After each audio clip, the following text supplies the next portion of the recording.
All right, let's play a little game. Imagine you wake up tomorrow to find that every outdated business practice, every rigid hierarchy, every useless meeting, every because we've always done it this way policy suddenly vanishes. Poof, gone. Would your business survive, or would it finally start to thrive? For decades, businesses have been running on the fumes of outdated industrial age strategies, and guess what? It's costing us trillions. Yes, trillions with a capital T every single year. But even worse, it's draining the financial and emotional well-being of employees and society at large. And that's what we're talking about today on Experienced Leadership. Welcome to Experienced Leadership, a podcast that challenges small business owners and entrepreneurs, just like you, to dare to be the exception. Join our host, customer experience expert Marc Haine, as he uncovers relevant and timely content to help you script and direct your business and teams to create jaw-dropping experiences your customers and staff deserve. Here is the host of Experienced Leadership, author of Lights, Camera, Action, customer experience expert Marc Haine. Welcome to this episode. I am your host, customer and employee experience strategist Marc Haine, and today my guest is the future of business architect, Dawn Holly Johnson. And today we're going to be pulling back the curtains on the outdated business practices that are quietly costing you time, money, and talent. And we're going to be revealing game-changing strategies that will help you build a business that actually works in today's world. If you've ever felt like you're spinning your wheels, constantly putting out fires, or struggling to keep employees and customers engaged, this conversation is going to challenge everything you thought you knew about running a successful business or even a department. My one request is that please make sure you subscribe to this podcast, and please make sure you share it with your circles. I'm sure when you consume content like this, you think, oh, I know somebody who could use this information. Go ahead and share it with them. It's the best way to provide value. And I'd love to see the business community really support the work that I've been doing. By the way, this is my 5th year anniversary show.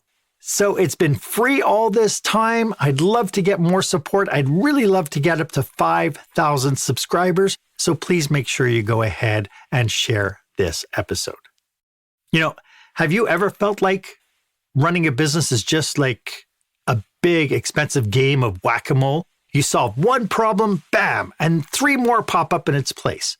Employees are disengaged, customers are slipping away, cash flow is tighter than a pair of jeans, fresh out of the dryer, and yet you're grinding harder than you ever have. Here's the wild part. Every company in every industry struggles with the same set of problems. But if everyone has the same problems, doesn't that mean we're all doing something fundamentally wrong? And that brings me to our question of the day.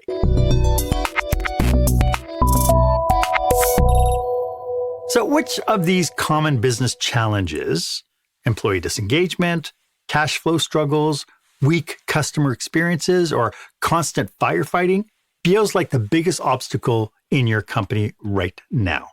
I'd love to know what your experience is. Go ahead and share this episode on your favorite social media platform. Hashtag it Experienced Leadership and be part of this conversation.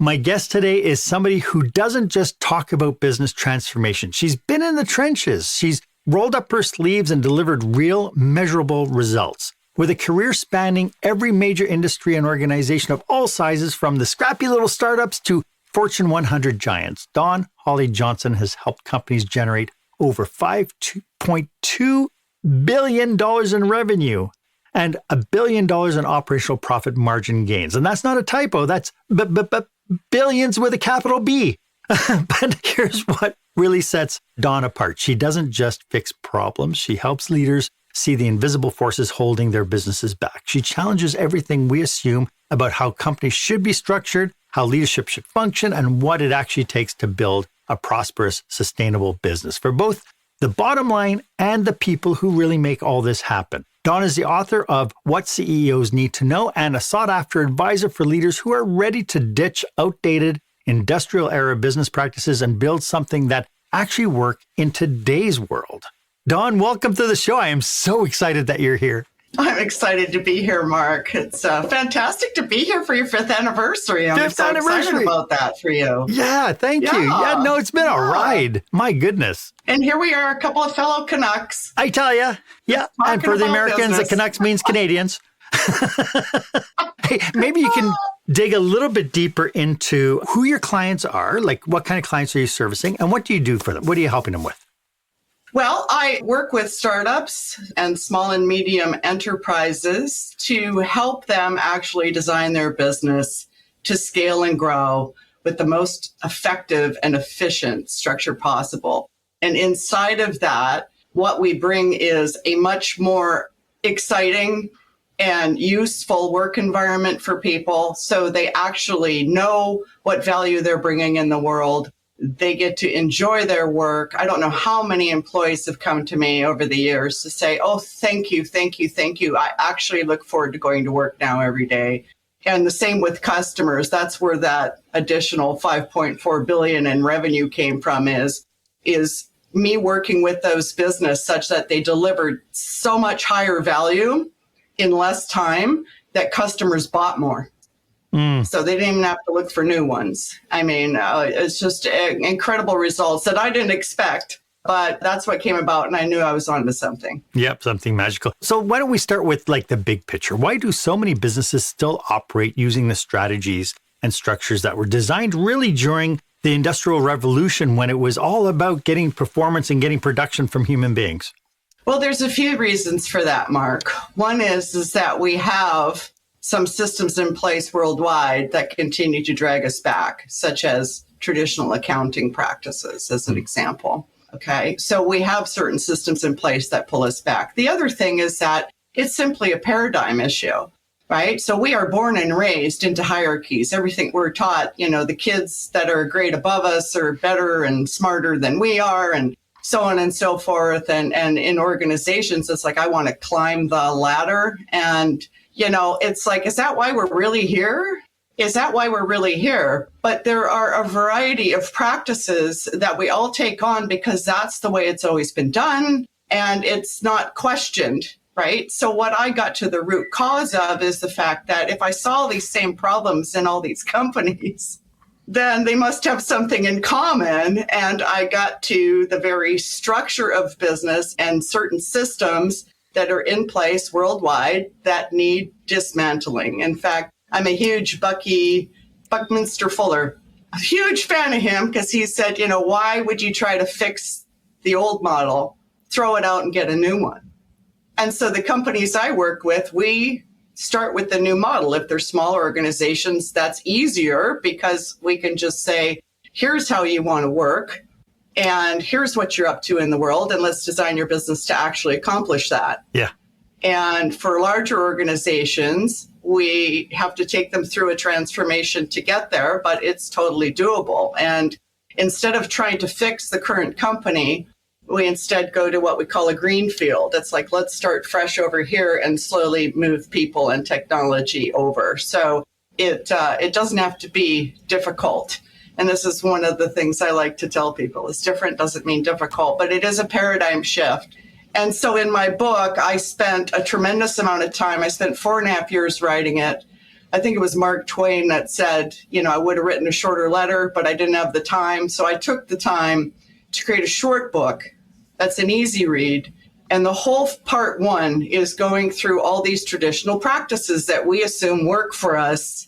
And I show how they not only harm business performance, but also harm your customers and your employees. And then you begin to also question the same paradigm. And that's a good thing, because I can't tell you, now go do it this way when your belief system is back over here, right? So it's being able to wake people up, and it's no one's fault. We're born into this way of thinking, but it's time to think differently. And this is why some of these new challenges have surfaced, such as we can't keep top talent. What do we do with these millennials and Gen Zers? And right? Well, they don't want to work in that old construct. It doesn't work for them, yeah. I don't blame them. I think I've always been in their court, even though I was born way before they were.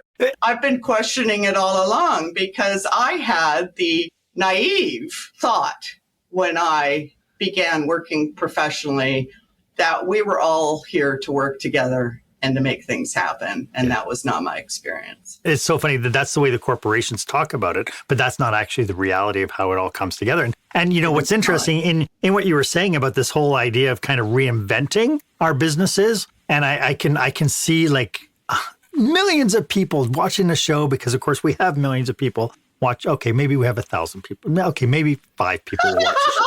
But I can imagine that they're watching this just cringing now and going, it's so hard to make a change like that. How would you even conceive about that? It is. But the metaphor that popped in my head as you were speaking was the cell phone industry, right? When they first invented mobile phones, everything was the parameters are what is a normal phone. And so if you remember the big brick and people had handsets, right? And it wasn't until somebody like Apple said, let's just rethink this whole idea of what it means to have a cell phone, because we had flip phones. And again, it had the ear mouthpiece and it was still based on the same paradigm. It wasn't until Apple came around and said, let's just rethink the whole idea around cell phones, that they were able to actually create something absolutely phenomenally different than anything we ever grew up with, rotary phones, push button phones, and so on. And because of that, it just skyrocketed. And so what you're basically suggesting is if we do that with our businesses, by taking a look at outdated business practices, that we could actually reseed and create something better than we've ever had before. Absolutely. You know, you think about the old days where we were tethered to the wall with the telephone. We couldn't even actually wander around the house, right? I mean, you sit. Come on. It was 30 feet long and you had to sit there and you had to let it unwind. And because it was just, it was so crazy that every time you took it off the wall, that your sister, your brother didn't wind it. And so then it all gets all caught up and gnarly and everything. And I'm sorry for all those people who were born in later than 1995. I'm terribly sorry. We just made a reference that you have no idea. You're going to have to Google it. Yeah. But we're still actually working that way. People are tethered to a job description and they know this much about how the company actually functions. Right. Nobody's actually ever shown how the whole company works because no one knows. Right. Right. And, you know, it's funny because when I talk to entrepreneurs and I say things like, have you ever talked to your staff about your financials? And they go, oh, God, no. Well, why not? Well, because I don't want them to know we're in trouble.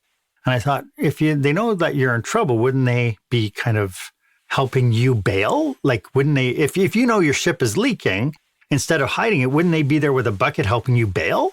And then, of course, the people who are doing well, I don't want them to know what profit I'm making because then they'll want to raise. It's like we have all these mindset things that hold us back. That comes from the hierarchical thinking. So one of the paradigms I challenge is, why are only senior leaders given bonuses? Right. Why are only the top people incentivized? And they'll say, well, we have a tougher job. But at the end of the day, who's actually delivering value to the customer? Yes. Everything in the upper half of the hierarchy is overhead. Even when you think about those practices of giving leaders bonuses, like I can't tell you the number of businesses I've come across where the staff are stressed because we don't have the resources. We don't even have a photo. Somebody told me the other day, we don't even have a photocopier that works, right? It takes them like 15, 20 pages before they get one copy that they can send to a customer. And then on top of it all, they are struggling with the fact that they don't have enough staff.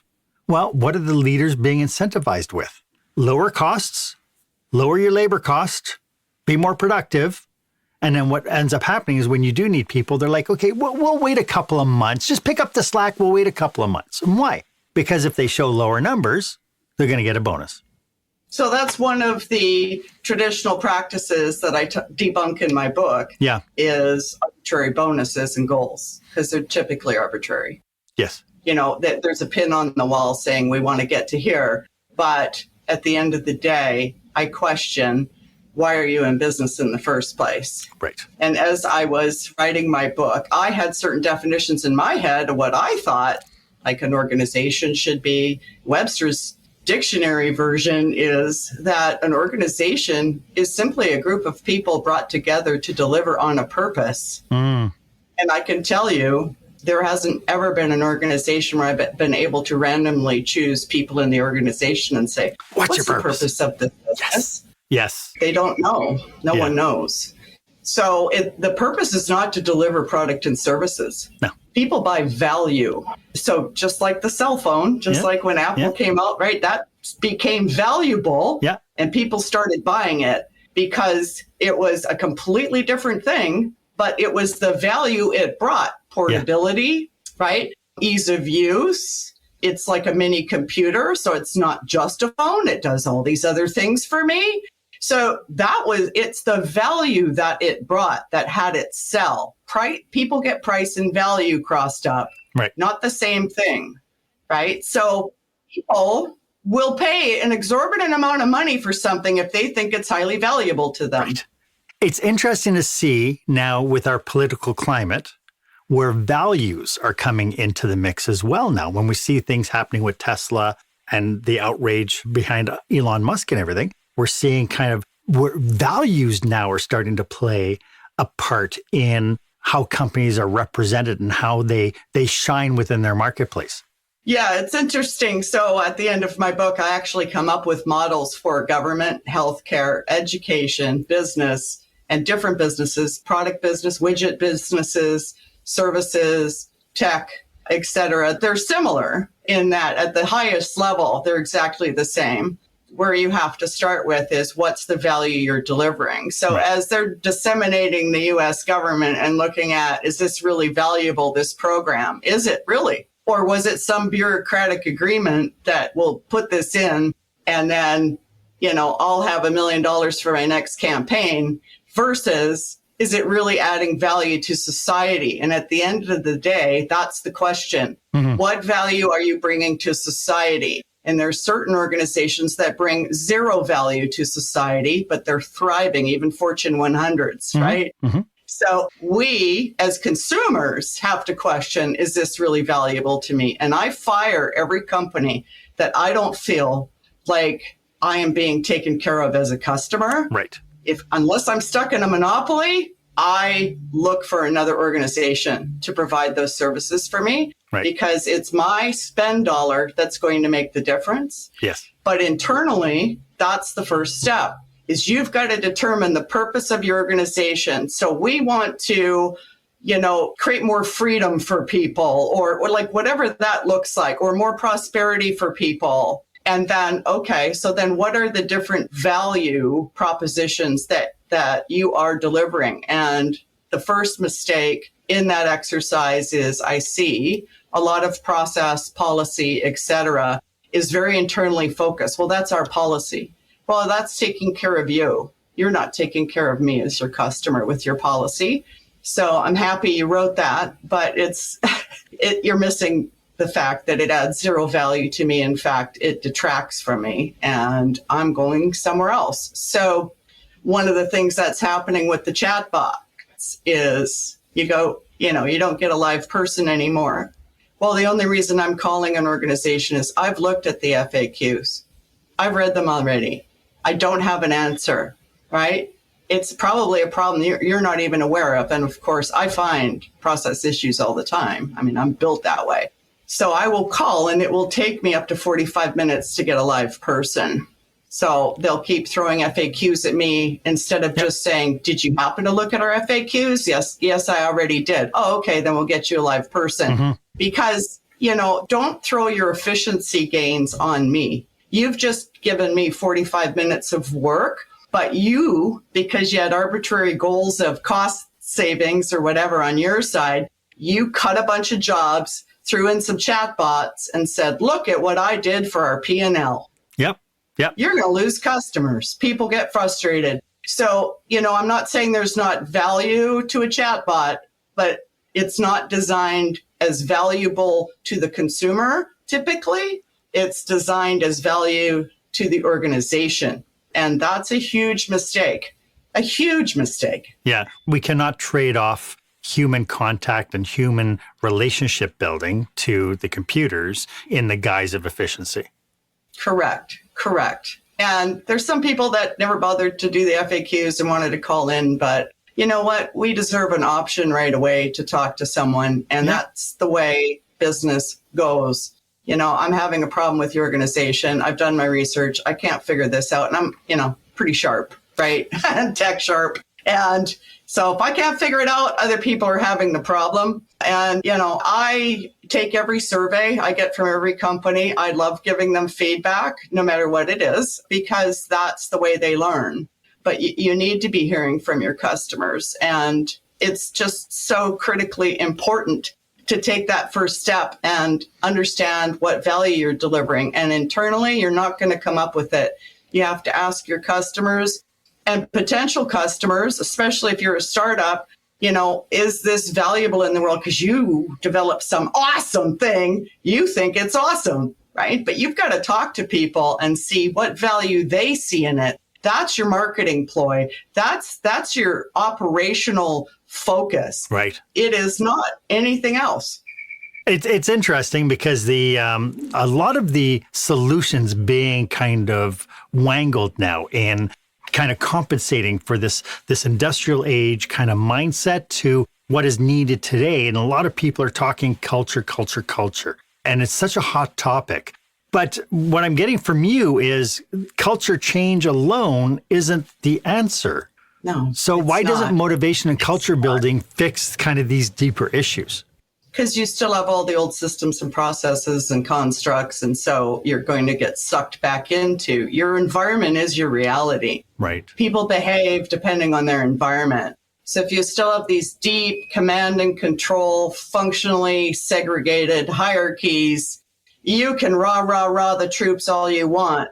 And companies often say, our people are our most important asset. Oh, yeah. And I will tell you this, if they are, then give them good process. Yeah. Because most processes are so broken in organizations and employees are floundering, trying to serve in some capacity, and they can't because of the bureaucracy, the politics, the bad process, the drop balls, the you name it. They are trying. 99% of people go to work wanting to do a great job. Right. They really do. They want fulfillment in their life, right? And you're not designed to actually provide any of that and make anything work. And so you can raw the troops all you want, but at the end of the day, you're not in the deep trenches with them dealing with all of that mess. Right. And but again, there's tons of indicators that show that you're in that mess, right? I mean, people aren't sticking around. They're stressed all the time. There's a lot of probably sick calls and wellness issues and that sort of stuff. And then, of course, at the end of the day, it's all about striving for that customer dollar, right? You can't affect the employees in a negative way and not expect that it's going to affect customers in a negative way as well. It's interesting to me how the latest thing, and I think COVID kind of set it off, is that now the thing to do is to create customer experience and employee experience and engagement managers or directors, create a title in the hierarchy. And these poor people, I interact with a lot of them. They have no power to actually make the changes they need to change. It's a figurehead, right? Like, now we care about customer experience. So I'm going to ask, why didn't you always?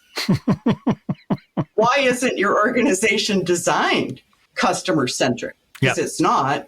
It's designed to command and control people. Yes. Well, and I have tons of experiences with that, even with telecom companies. Up here in Canada, we don't have as many telecom companies as they have in the United States. So like cell phones coverage and service is really, really, really expensive. And we only have a couple of companies that we can go to. And so when the contract is over and you go to a new company and you say, what can you give me? And then you go back to your existing company and then they bounce back and forth with, that's the best we can do and all that. And then I signed on with the new company. And then 2 months later, I get a call from my old company saying, but we can do this for you. We can do so much better for you. And it's like, why did you give me that chance when I first told you I would be switching? Why did you wait for me to have to make that decision? Because I gave you ample time. And they said, well, we can't get all our agents to give you the deals because then they'll all give deals. And it's like, so is that how your organization works? Command and control. Yeah. But there's a lot of dissonance in organizations. Everything's kind of scattered and going like this. And so that also creates an energy that people are dealing with every day. And Absolutely. As an empath, I can tell you that I used to work in some organizations and just feel the suffering. Yeah. I'd love to dig into some strategies. I think we've outlined the existence of the problem, and I'm hoping that people tuning in will say, yeah, you know what, that describes me. So I'd love to get into some strategies of how leaders can start kind of breaking free from these outdated models and start thinking about their businesses differently. And we'll get to that right after this. When the spotlight shines on your business, are customers applauding or yawning? In other words, how is your business performing? Make your business a star with the new book, Lights, Camera, Action, Business Operational Excellence Through the Lens of Live Theater by Marc Haine. Marc uses his business and acting experience to help you see your business like a live show, so you can create a performance your customers will never forget. Buy Lights, Camera, Action today at your favorite online retailer or directly at marchaine.com. Welcome back. I'm speaking with the fabulous Dawn Holly Johnson. And Dawn, if a leader wants to break free from these outdated models, where do they start? Because there are so many different constructs in a business now. How do they get started? Well, the first step is to define the purpose of the organization. And that's not just for the top leadership to determine. It's involving the whole organization. You could do a quick pulse survey or whatever you want to do, but what do you see the purpose of this organization being? And, in the past, the old practices are, we got a mission statement, we have a vision statement. Those fall short for me. They're typically a placard on the wall that nobody can recite. If people understand the purpose of being there, they will show up every day ready to go. So purpose is number one. And inside of that purpose, then what value are you bringing to the world to deliver on the purpose? And you need to define that, and you need to understand that from potential customers and the marketplace in general. Where's the marketplace going? What value can we bring that doesn't exist currently in the marketplace? A lot of the green technologies, an example, are looking at that through that lens. So we have to do that first because that's our North Star. So now everyone in the organization should understand the value that's being delivered, not just top leadership, everyone. And then secondly, the second step is you actually redesign the business. So you see the common practices that happen is there's a lot of reorganizations, especially in the larger companies. They actually reorganize about every 3 months at huge expense and confusion because the processes are so broken. Employees know what people to go to. They don't know the process, the overall process. And so things get disconnected. But every leader thinks their design is going to be better, but at the end of the day, it's still a top-down control and command, functionally based hierarchy. It's the same. I can take any org chart from any organization, change a few titles in the department headers, and from healthcare to aerospace, same org chart, shape exactly. So we've got to really look at that. And that is actually the core reason why we're dealing with the top problems in any organization. The hierarchy drives all of it. It drives the need to control people, keep them dumbed down to a job description instead of knowing what's going on. It incentivizes it. What it creates automatically is people managing people. And typically, the Peter Principle was written about in the late 60s, but the best one in the group that's good at doing that job, let's say the best engineer is now promoted to manage the engineering group. Well, you just lost your best engineer. And what got him into being an engineer doesn't make him a great leader, right? And so we see that time and time again. But that's what happens. So organizations are fraught with weak leaders and weak managers. Yeah. And the new model is you don't really need a lot of that. Yeah. So let's talk a little bit about that, because I know that you mentioned before about having value-based structure. How does a shift to kind of a value-based structure affect leadership roles? What does it look like? And does it require leaders to fundamentally change how they operate in their businesses? Well, yes, absolutely. And as we think of hierarchical leadership roles actually go away. They're unnecessary. Right. Hate to tell you. So what does an organization look like then from a structure, from a value-based structure, and from the roles of leaders within an organization like that?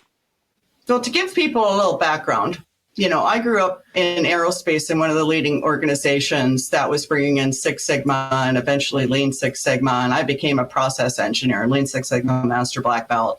And I had the opportunity to look at company-wide process. I was also a quality assurance engineer. I understood all the policies and procedures in the organization. And so I, as a big picture person, loved that view because I could see how the whole organization worked and where all the dysfunction was. And it gave me the opportunity to realize that people don't focus on process. They focus on managing people and then bringing in new tech to fix the process issues.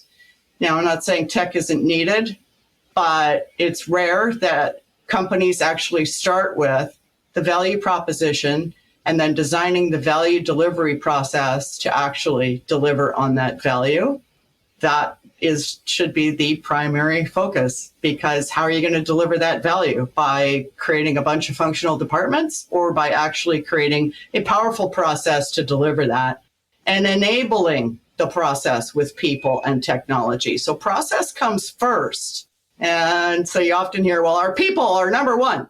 Well, they are, but they will come and go, and your tech will come and go, but your process is what's delivering the value. People and technology are enabling it. So you have to design that delivery process, and that becomes the formal structure of your business. And if you have multiple product lines, then each of those is their own value delivery process and their own P&L, because that's why you're in business, period.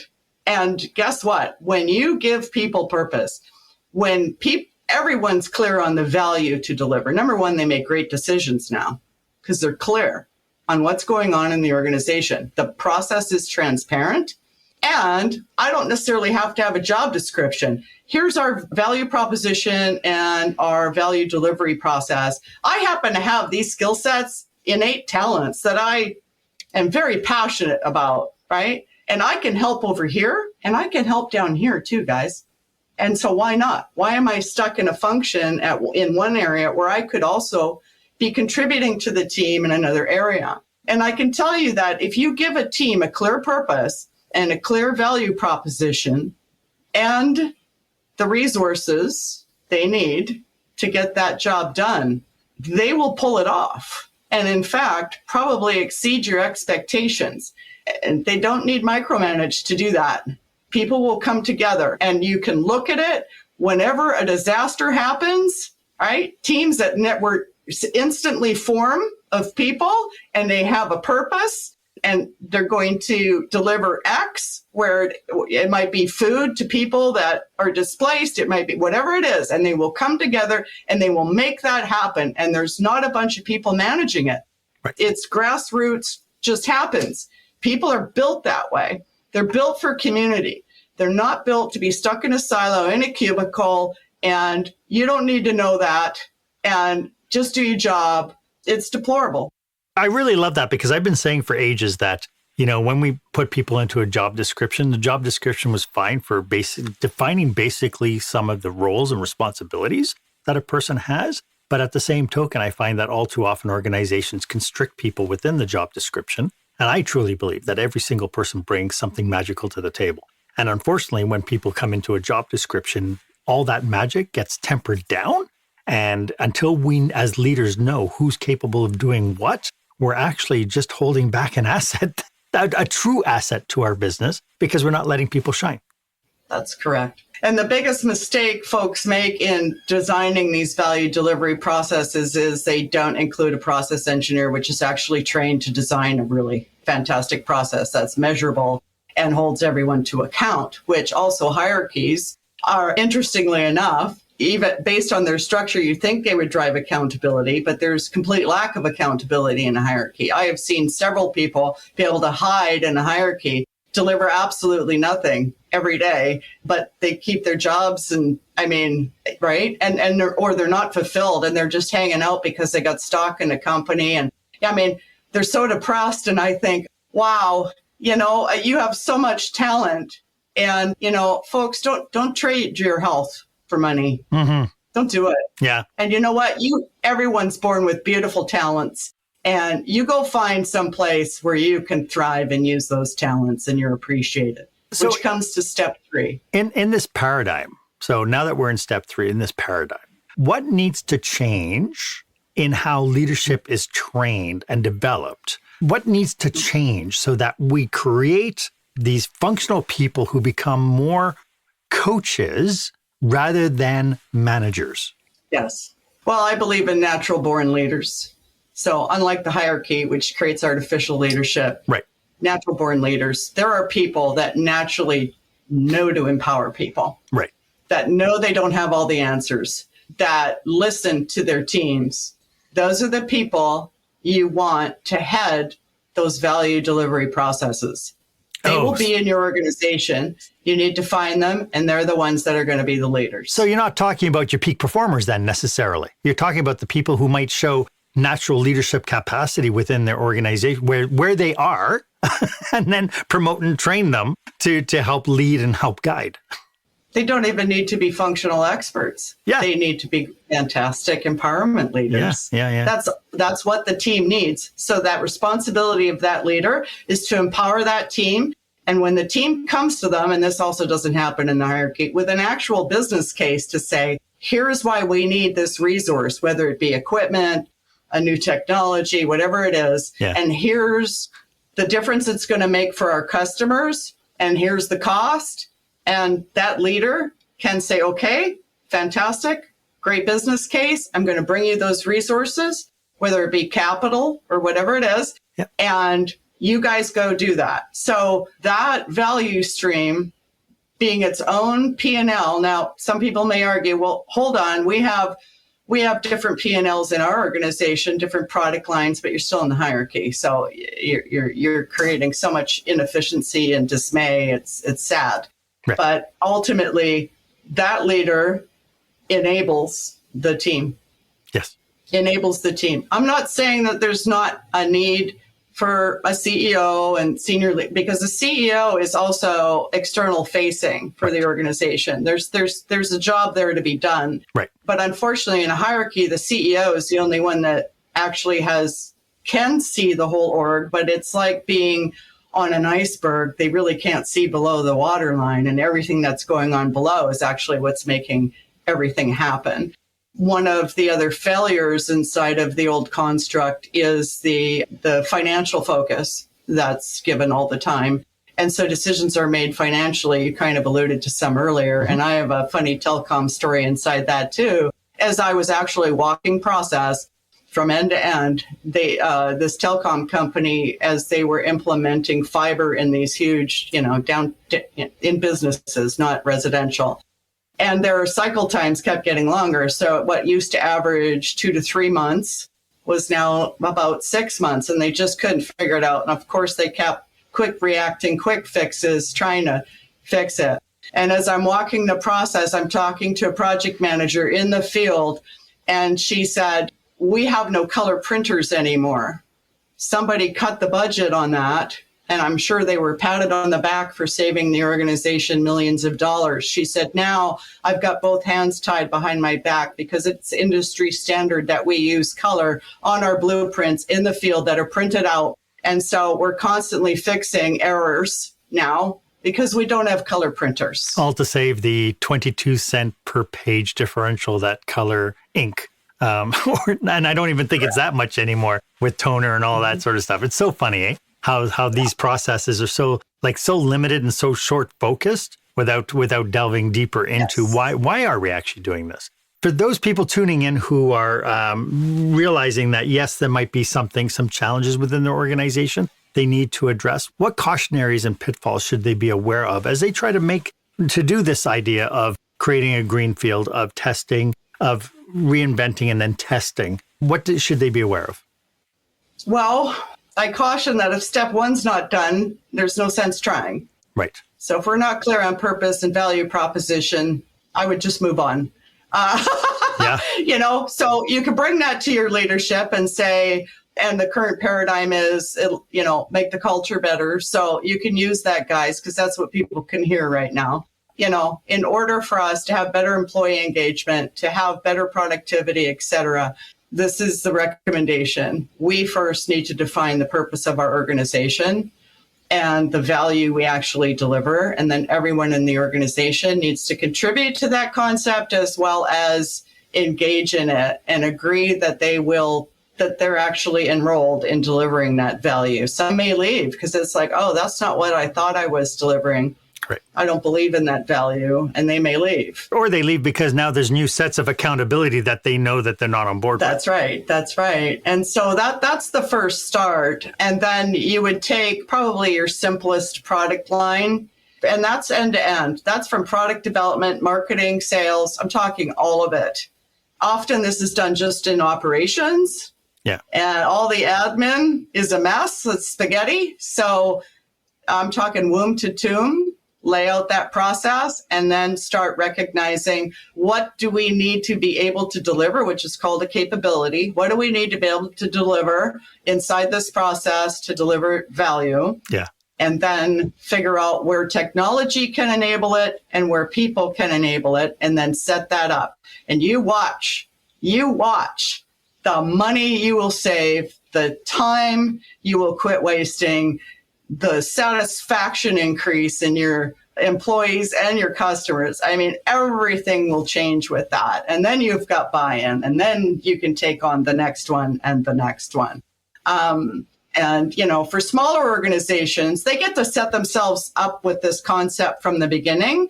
So when they scale, they do it as efficiently and effectively as possible. They'll lower their burn rates. They won't waste a lot of time and money trying to get going, because many companies talk about, well, we're growing or we want growth, and they'll sell.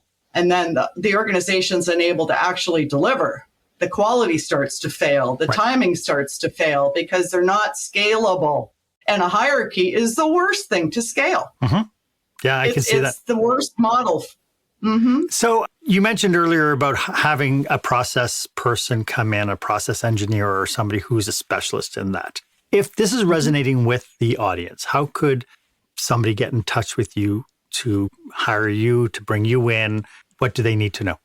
Well, I'm happy to have a conversation with anyone. I've always offered that. I like to offer as much value as possible, find out what you're really dealing with, see if it's a mutually beneficial thing for us to continue talking. My website's dawnhollyjohnson.com, pretty simple, and prevalent on LinkedIn. Also have a newsletter there. And so you type Dawn Holly Johnson, that's DAWN, or as the New Yorkers say, Dawn. Okay, so get that A and W in there, dawnhollyjohnson.com, on LinkedIn, and I'll pop right away. Been Terrific. on LinkedIn forever and a day. So as we wrap up, do you have any last thoughts? Well, I just want to say that step 4 is the actual cultural piece, the mindset shift that comes with this new design. And it's much easier to implement the accountability structures, incentive structures, and have people focused on long-term, not the short-term quick fix. And so the culture does shift, but without the environmental and the North Star focus, you can't shift it. So culture, of course, I'm in this for the people. Right. I can bring money all day long. I'm in this for people. And at the end of the day, that culture will become collaborative, productive, innovative. Hierarchies also aren't innovative. They don't generate innovative thought. And therefore, you're constantly keeping up with the marketplace. So the culture shifts, and that's step 4. So I just want to put that in there. Lovely. Dawn, thank you so much for doing this. I really appreciate you being here today and share your knowledge and your passion. This has been an excellent way for people to start looking at their businesses and shake things up. I really appreciate you doing this for us. Oh, thank you so much. It is my passion to create a world that thrives. And it started with my recognizing I didn't want my daughters to have the difficulty and suffering career that I had in corporate America. I just don't want that for anyone in the world. That most people have. Thank you again. I really appreciate it. Hey, if you have any questions about today's episode, or maybe you've been thinking, hey, we could really use a complimentary 30-minute brainstorming session with Marc or with Dawn, well, the good news is you can snag a spot on my calendar for me. You can just hit the link below, the one marcmeetwith.marchaine.com, and you're all set. And if you'd like to make some time with Dawn, her contact information is also there. Feel free to reach out, because at the end of the day, it's all about what your needs are. And always, we are service focused. We are here to help you. And if you haven't done so yet, why don't you go ahead, subscribe to this podcast and follow me on social media. You can find me anywhere, marchaine.com or Marc Haine across all the different platforms. Thank you so much for joining me today. My name is Marc Haine. I hope you stay safe, stay healthy, and I hope you dare to be the exception. Thank you for joining us this week on Experience Leadership. Make sure you visit marchaine.com for a full directory of available episodes. While you're at it, if you found today's content valuable, please share it and tell your friends about the show. As Marc says, knowledge is power, but only if you share it. Be sure to tune in each week for the newest episode. Please stay safe, stay healthy, and dare to be the exception.